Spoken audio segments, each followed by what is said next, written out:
Man, you wouldn't believe this. I walked into Starbucks and my fiancé was laughing with another man. Then he said, "Bro, I didn't know, but..." It was supposed to be a simple lunch run. I'd left the office early to grab a few drinks for the team from the Starbucks near Main and Elm, the one Mara and I used to stop by on lazy Sundays. I remember thinking I might even grab her favorite caramel drink on my way back, a small gesture before our dinner plans that night. The line was long, and as I waited, I scanned the tables to pass the time. Then I saw her, Mara, same hair tied up in that effortless way she always did, laughing with a man I didn't recognize. He was sitting close, too close, leaning toward her in a way that only someone familiar would dare. Her laugh wasn't the polite one she gave coworkers. It was the kind that came from comfort, the kind I thought was ours. My brain didn't catch up to my eyes.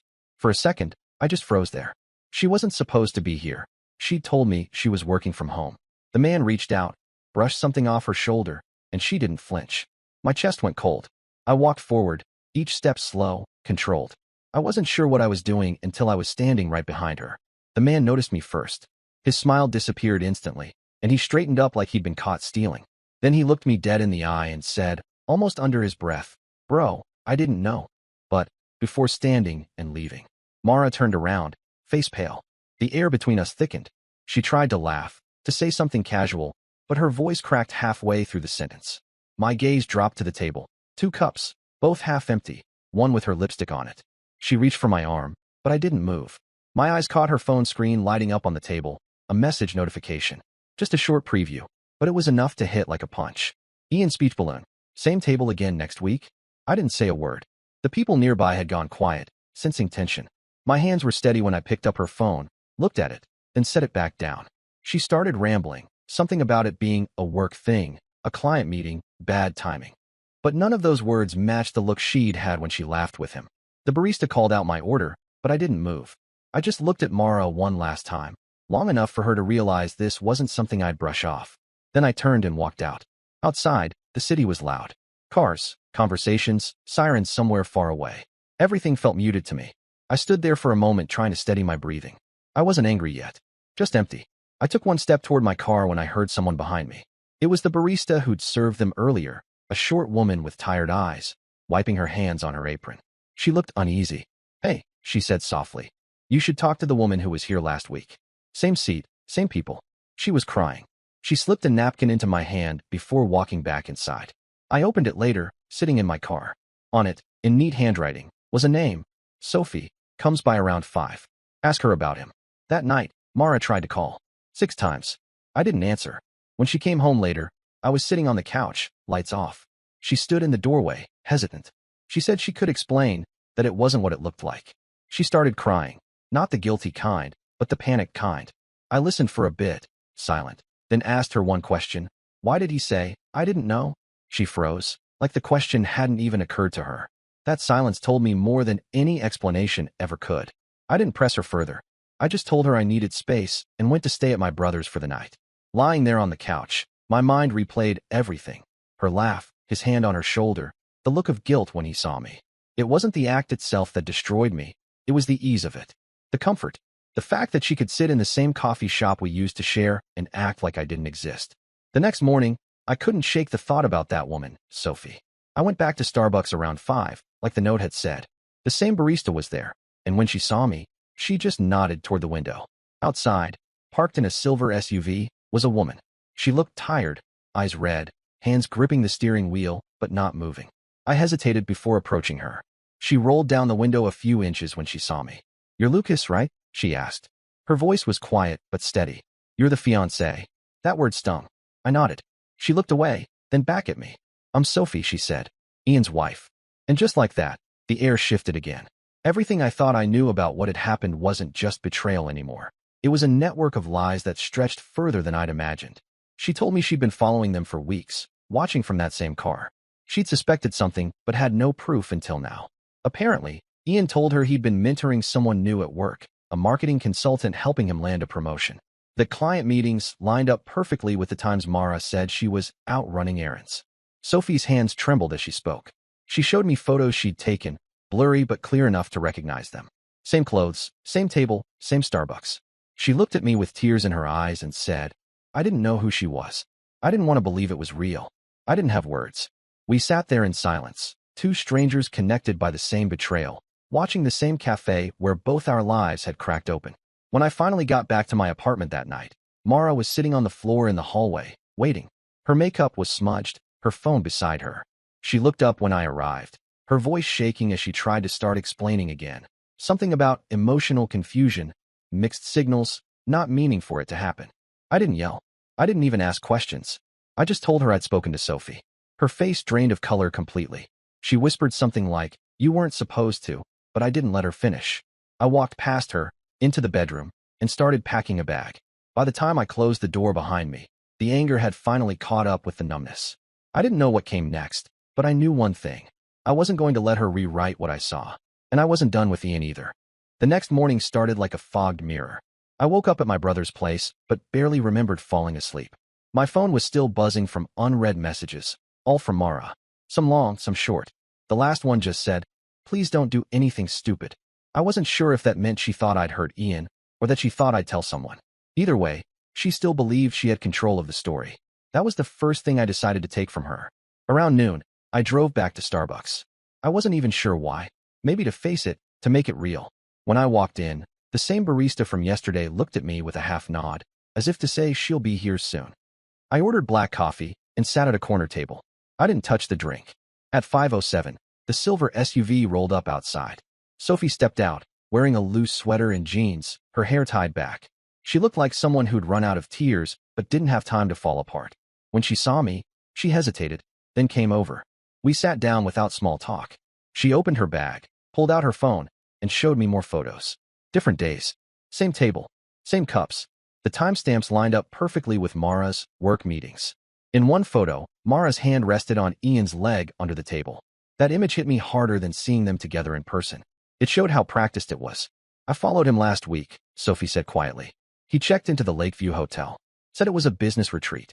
Lakeview. My stomach dropped. I'd paid for a hotel reservation that same weekend. Mara told me it was for a team-building trip, said her boss was reimbursing her later. She'd used my card. Sophie must have seen the realization hit because she said, "I'm sorry. I didn't know until yesterday who she was. I thought it was some stranger. I never imagined she'd be engaged." The word engaged hung between us like smoke. I could still see the image of the ring box I'd saved up for, the look of shock on Mara's face when I proposed. The way she cried and said I was the safest person she'd ever known. Maybe that was the problem. Safe. Sophie rubbed her hands together. "I'm not here for revenge," she said. "I just need him to admit it. I can't live with the guessing anymore." That line stuck with me. I realized I was in the same place, half living, half guessing. "Then let's make him admit it," I said. We came up with a plan right there at that Starbucks table. Not elaborate, not dramatic, just truth, served publicly. Sophie would ask him to meet for closure. I'd be there, quietly at first. And if Mara showed up, we'd end both stories at once. When I got back to the apartment that night, Mara was in the kitchen. She turned when I walked in, startled that I came home at all. The place smelled of reheated food and desperation. She started with an apology that felt rehearsed. Said she made a mistake, that it didn't mean anything. She tried to frame it like a bad face. I stood there, arms crossed, letting her speak until she ran out of air. Then I asked her one question. "How long?" She hesitated. "A few weeks." "Try again," I said. She swallowed hard. "Since March." That was 3 months before the proposal. Something in me broke quietly. Not with rage, but with finality. She saw it in my eyes because she tried to soften the damage. Told me Ian was just confused, that he said he'd leave Sophie soon, that it was supposed to end before our wedding. That last sentence stopped me cold. He said he'd leave her soon. So it wasn't just a fling. It was a plan. I walked out without a word. She followed me to the door, calling my name, crying, begging me to stay. I didn't turn around. I needed distance. I drove aimlessly for hours. Past the waterfront, past the streets we used to walk, past the restaurant where I'd first met her parents. It all felt contaminated. I stopped eventually at a parking lot near a gas station, turned off the engine, and sat there until sunrise. In the morning, I messaged Sophie. "He'll meet you today? I'll be there too." She replied within seconds. 3 p.m. Starbucks. He thinks it's to talk things through. When the time came, I was already inside before either of them arrived. I sat near the window with sunglasses on, hood up. The barista saw me and subtly nodded again. She seemed to understand this wasn't just gossip. It was something that needed to end. Ian came in first. He looked nothing like the man from yesterday's smug smile. His posture was tense, eyes darting around. He had that jittery guilt of someone who knows they've run out of lies. A few minutes later, Sophie walked in. She didn't sit down right away, just stood across from him, arms folded. I couldn't hear them clearly, but I could see the shift in his body language as she spoke. His hands went from defensive to desperate. Then she placed something on the table, printed screenshots. I knew what they were. The messages. He tried to reach for her hand, but she pulled away. His face went pale. And then the door opened again. Mara walked in. My chest tightened so hard I thought I'd stop breathing. She scanned the room, spotted Ian, then Sophie, then me. Her entire body stiffened. She must have guessed what was happening because her tone turned sharp immediately. What's going on? She demanded. Sophie turned toward her slowly, like she'd been waiting for this exact moment. You should sit down, she said. Mara didn't. She looked at me, maybe hoping I'd save her from this mess. I didn't move. The scene unfolded like a slow-motion car crash. Sophie revealed everything. The hotel charges, the overlapping lies, the pregnancy. Yes, Sophie was pregnant. Mara's expression faltered for the first time, and she took a step back as if the ground beneath her had cracked open. Ian tried to speak, but Sophie slammed her hand on the table. People were staring now, phones out. I stayed seated, letting the chaos play out. Every word, every tear, every accusation, all of it was just proof I didn't need to fabricate. But then Mara tried to twist it. She looked around and said loudly that I'd been controlling, that this was all a setup. The tone shifted in an instant.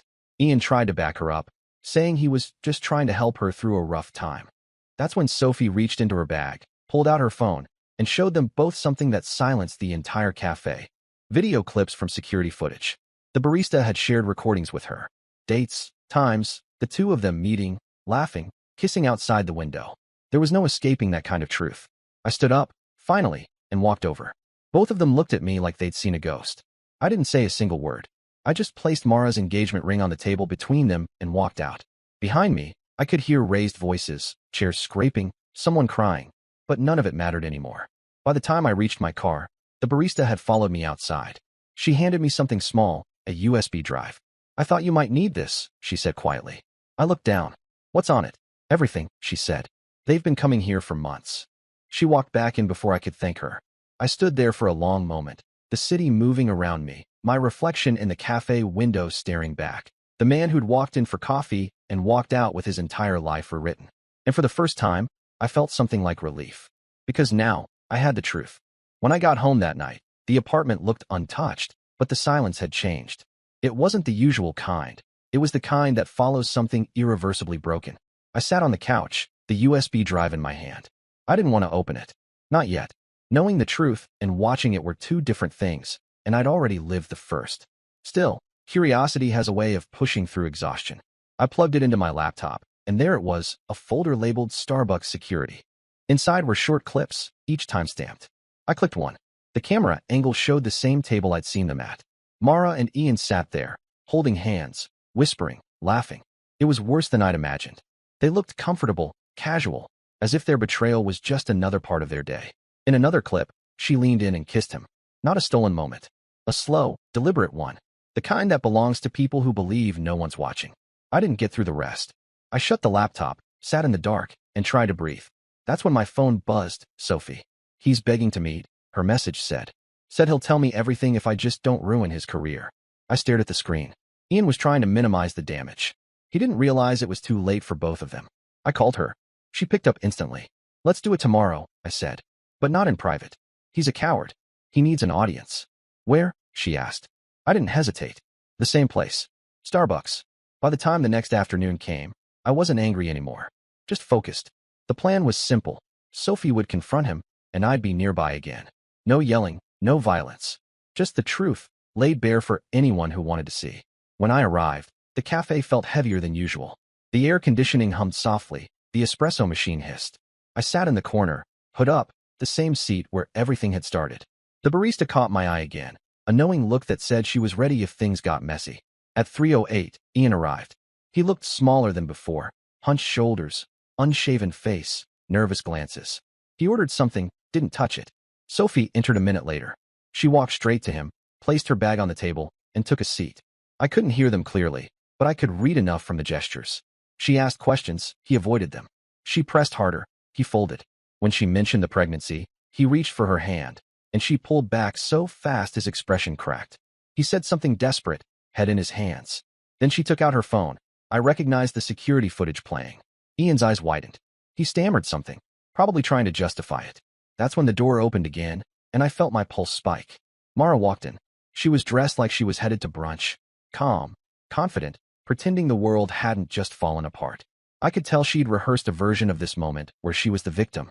Her eyes scanned the cafe until she saw them, and then she saw me. Her confidence faltered instantly. She froze by the counter. Sophie turned toward her, expression hard. "You might as well sit down," she said. Mara hesitated, then approached, setting her purse on the table like this was some kind of business meeting. Ian looked between them, panicking. "What is this?" Mara said. Sophie leaned forward. "It's the end of your story. That's what it is." Mara's voice dropped. "You don't get to talk to me like that." Sophie ignored her, took out the printouts again, spreading them like cards across the table. Texts, photos, credit card statements. "You met my husband in hotel rooms I paid for," she said. "You lied to him, lied to me, and spent his salary pretending it was love." People around were starting to whisper. The barista stopped wiping the counter. Ian muttered something about privacy, but Sophie wasn't finished. "Did you tell him I'm pregnant?" she asked. That landed like a grenade. Mara blinked, processing. She hadn't known. Ian tried to calm them both, his hands raised like a referee. "Everyone needs to stop. This isn't the place." But that's when I stood up. My chair scraped against the floor, the sound sharp enough to silence the whole cafe. Mara turned to me instantly, eyes wide. "Lucas," she said, relief breaking through her panic. "Please, can we talk?" I walked over and set the USB drive on the table beside her phone. "That's all the proof anyone needs," I said. She looked down, confused. Ian leaned closer, squinting at the drive, realization spreading across his face. "Where did you?" "Your favorite table has cameras," I said. "You were never as clever as you thought." Sophie gave me a look of quiet gratitude. Then, to everyone's shock, the barista walked out from behind the counter holding her phone. "Actually," she said, "they've been bothering staff for weeks. Management told me to keep an eye on them. I've got footage too." That froze both of them completely. The barista's calmness cut deeper than anger ever could. Ian's composure crumbled first. He looked at Sophie, pleading, saying he was confused, that he never meant for it to go this far. Mara stood there like she'd been caught in headlights. Her words tangled before they reached her mouth. Then, desperate, she turned on me. "You don't understand," she said. "You're not easy to love. You're cold. You make people feel like they're walking on eggshells." That was her defense, shifting blame like it was a language she'd mastered. Sophie didn't let her finish. "He's cold because people like you drain the warmth out of him," she said flatly. Mara's face twisted, but before she could respond, a cup crashed to the floor. Ian had slammed his hand down, shouting at everyone to stop recording. Two people near the counter had their phones up already. The barista stepped in, telling him to calm down or leave. He pushed his chair back hard enough to nearly tip it. "You're ruining my life," he hissed at Sophie. Sophie stared back, unflinching. "You already did that yourself." I didn't stay to see the rest. I walked out as their voices carried behind me. The air outside felt heavier, but cleaner. The sound of traffic felt more alive than the suffocating silence that had followed me for days. I stood on the sidewalk, watching through the window as police arrived minutes later. Someone must have called them. Mara was crying now. Ian was arguing with the officers, gesturing wildly. Sophie just sat there, calm, like she'd finally released something poisonous she'd been holding for too long. The barista came outside again, phone still in hand. "You okay?" she asked. I nodded. "You didn't have to do that." She shrugged. "I've seen people like them before. They always think no one's watching." She handed me a folded receipt, her manager's contact info, in case I needed an official statement. I thanked her and walked to my car. For the first time in a long while, I felt steady. Not happy, just steady. Driving away, I thought about how many small signs I'd ignored. The late texts, the phone turned upside down, the sudden coldness followed by over-the-top affection. It all made sense now. Betrayal doesn't happen in a single moment. It grows quietly, like mold, until one day you finally see it under the light. I parked outside my apartment, but didn't go in. I sat there for nearly an hour, staring at the ring box still on the dashboard. It looked foreign now, like it belonged to a different life. I opened it once more, just to see the empty space where the ring had been. Then I shut it for good. Tomorrow, I'd call her office. There were still a few truths left to deliver. The next morning began with quiet that didn't feel empty anymore. It felt intentional, like peace after a storm. I'd spent the night on the couch, too wired to sleep. When the sun hit the blinds, I already knew what needed to happen next. Mara's face in that cafe wouldn't leave my mind. Not the crying, the calculation. The moment she realized she couldn't talk her way out of it, she'd switched to survival mode. I'd seen it before in her. Small lies wrapped in softness, meant to keep control. This time, though, she'd burned through her last excuse. I opened my laptop and started going through our joint files, invoices, credit statements, travel reimbursements. She'd used my company card for her marketing retreats, and one receipt caught my eye. Lakeview Hotel, corporate event catering, $1,742. Except Mara wasn't part of any corporate team. The name attached to the booking was Ian Wallace. It was his company. She'd booked under his employer, billed it through mine, and I was the one who paid. That was enough. I drove to her workplace, a small PR firm downtown. I'd been there dozens of times, brought her lunch, waited in the car when she was running late. The receptionist recognized me. "She's not in," she said. "She's been working remote this week." I smiled polite. "Then maybe you can help me with something else. I need to speak with HR. The HR manager was a man named Trent, mid-40s, firm handshake, neutral smile. I told him who I was and explained the situation calmly, showing the receipts. He didn't react at first, but when I mentioned the possibility of company funds being misused for personal travel, his posture changed immediately. He thanked me, said they'd look into it, and asked if I could send documentation. I did, screenshots, payment records, timestamped charges. Within an hour, I got an email from him confirming they were launching an internal review. That same afternoon, Sophie texted me. "It's done. HR at his company got the footage too. They're meeting with him now." I didn't ask how she'd managed it. I didn't need to. We both wanted the same thing, truth with consequences. By evening, everything had started unraveling faster than either of us expected. Ian's company suspended him pending investigation for misuse of expense accounts. Mara's firm placed her on leave while they reviewed her professional conduct. It wasn't revenge anymore. It was accountability catching up. A week later, I was at home when someone knocked. I didn't have to check who it was. I already knew. Mara stood there on the porch, makeup gone, hair tangled, holding an envelope. She looked nothing like the woman who used to talk about summer weddings and new apartments. She looked tired, desperate. "I just need you to listen," she said quietly. I didn't move. She took that as permission to continue. "I lost my job. They're investigating. I don't know what to do." I waited. She kept going. "I made a mistake, Lucas. I know that. But I loved you. I still do." He didn't mean anything. I felt invisible. "You worked so much. You were never really there." It was the same story, just rearranged, the same self-preserving narrative. She handed me the envelope. Inside was the engagement ring. It looked smaller now. Dull. "I thought maybe," she started, but her voice cracked. "Maybe we could talk. Fix things. Please." I looked at the ring for a long moment, then back at her. "You didn't just cheat," I said. "You lied about who you were. You used what we had like currency." She started crying harder. "Please, I don't have anyone else." For a moment, I almost felt pity. Then I remembered Sophie's face that day in the car, the exhaustion, the quiet heartbreak of a woman betrayed while carrying a child. Mara wasn't a victim. She was the cause. "I think you should leave," I said. She hesitated, searching for some weakness in my tone. When she didn't find one, she turned slowly and walked away. I watched her go until she reached the end of the street. Over the next few weeks, things settled into a strange kind of stillness. Mara didn't call again. Ian's name started circulating online after someone leaked details of his suspension, internal investigation, ethical breach. Sophie later told me he'd tried to negotiate with her through a lawyer, offering to rebuild trust. She filed for divorce the next day. Sometimes we'd text, just short updates, not about feelings, just about progress. I learned she'd had a baby girl, healthy and calm. She sent me a picture once, the baby's hand gripping her finger. It made me smile in a way I hadn't in months. Then, one afternoon, I got a small package in the mail. No return label. Inside was a Starbucks gift card and a note in neat handwriting. "Freedom tastes different now. S." It caught me off guard how much that line hit. Not sentimental, just true. I went back to that same Starbucks a few days later. The barista recognized me instantly, smiled faintly, and said, "Haven't seen you in a while." I thanked her for everything, for the napkin, for the courage to speak when most people would have stayed quiet. She shrugged it off. "Sometimes people need witnesses," she said. "Otherwise the liars keep the story." I sat down at the same table. It wasn't emotional or symbolic. It was just a place that used to belong to pain, now reclaimed by quiet. I ordered a black coffee, no sugar. Across the room, a couple was laughing, not Mara and Ian, just strangers. Their laughter sounded different. It didn't sting anymore. It sounded human again. I thought about how betrayal never happens suddenly.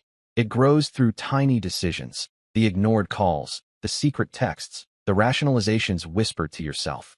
It's built out of convenience. That's what made it dangerous. When I left the cafe, the sun was low. My reflection in the glass door caught me. Not the broken version that first walked out of this place, but someone who'd finally let go. That night, I put the engagement ring back in its box, sealed it, and drove to the pier. I threw it into the water. No speeches, no ceremony, just a quiet end to something that had already died long before I saw it happen.